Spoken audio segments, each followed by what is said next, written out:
आप सबका फिर से एक बार स्वागत है हमारे चैनल में। आज हम डॉक्टर बाबा साहब अम्बेडकर की जीवनी के बारे में देखेंगे। और जैसा आप लोगों को पता ही होगा, डॉक्टर बाबा साहब अम्बेडकर का मूल नाम भीमराव था।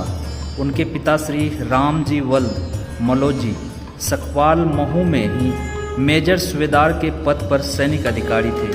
अपनी सेवा के अंतिम वर्ष उन्होंने और उनकी धर्मपत्नी भीमाबाई ने कालीपलटन स्थित जन्मस्थली स्मारक की जगह पर विद्यमान एक बैरक में गुजारे। सन 1891 में 14 अप्रैल के दिन जब रामजी सूबेदार अपनी ड्यूटी पर थे, 12 बजे यही भीमराव का जन्म हुआ। कबीरपंथी पिता और धर्मपरायण माता की गोद में बालक का आरंभिक काल अनुशासित रहा। अब हम बाबा साहब अम्बेडकर की शिक्षा के बारे में जानेंगे। बालक भीमराव का प्राथमिक शिक्षा दपोली और सतारा में हुआ। मुंबई के एल्फिस्टन स्कूल से वह 1907 में मैट्रिक की परीक्षा पास की। इस अवसर पर एक अभिनंदन समारोह आयोजित किया गया और उसमें भेंट स्वरूप उनके शिक्षक श्री कृष्णा जी अर्जुन कैलुस्कर ने स्वलिखित पुस्तक बुद्ध चरित्र उन्हें प्रदान की। बड़ौदा नरेश सयाजी राव गावकर की फेलोशिप पाकर भीमराव ने 1912 में मुंबई विश्वविद्यालय से स्नातक परीक्षा पास की। संस्कृत पढ़ने पर मनाही होने से वह फारसी लेकर उत्तीर्ण हुए।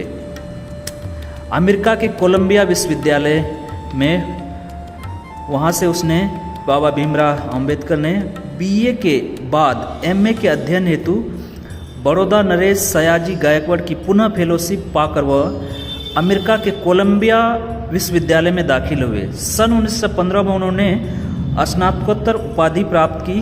उसके बाद उन्होंने अपना शोध प्राचीन भारत का वाणिज्य लिखा था। उसके बाद कोलंबिया विश्वविद्यालय अमेरिका से ही उन्होंने पीएचडी की उपाधि प्राप्त की। पीएचडी शोध का विषय था ब्रिटिश भारत में प्रांतीय वित्त का केंद्रीयकरण। London school of economics on political science. Fellowship समाप्त होने पर उन्हें भारत लौटना था, अतः वे ब्रिटेन होते हुए लौट रहे थे। उन्होंने वहाँ London school of economics and politics science में एमएससी और डीएससी और विधि संस्थान में बार एट ली की उपाधि ली। स्वयं को पंजीकृत किया और भारत लौटे। सबसे पहले छात्रवृत्ति की शर्त के अनुसार बड़ौदा नरेश के दरबार में सैनिक अधिकारी तथा वित्तीय सलाहकार का दायित्व स्वीकार किया। पूरे शहर में उनको किराए पर रखने को कोई तैयार नहीं होने की गंभीर समस्या से वो कुछ समय के बाद ही मुंबई वापस आ गई।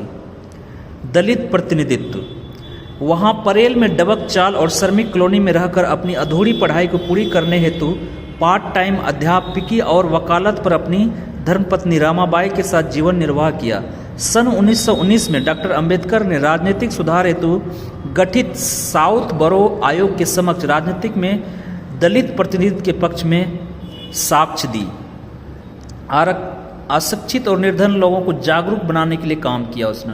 उन्होंने मूक और अशिक्षित और निर्धन लोगों को जागरूक बनाने के लिए मूक नायक और बहिष्कृत भारत साप्ताहिक पत्रिकाएं संपादित की और अपनी अधूरी पढ़ाई पूरी करने के लिए वो लंदन और जर्मनी जाकर वहां से एमएससी, डीएससी और बैरिस्टर की उपाधि प्राप्त की।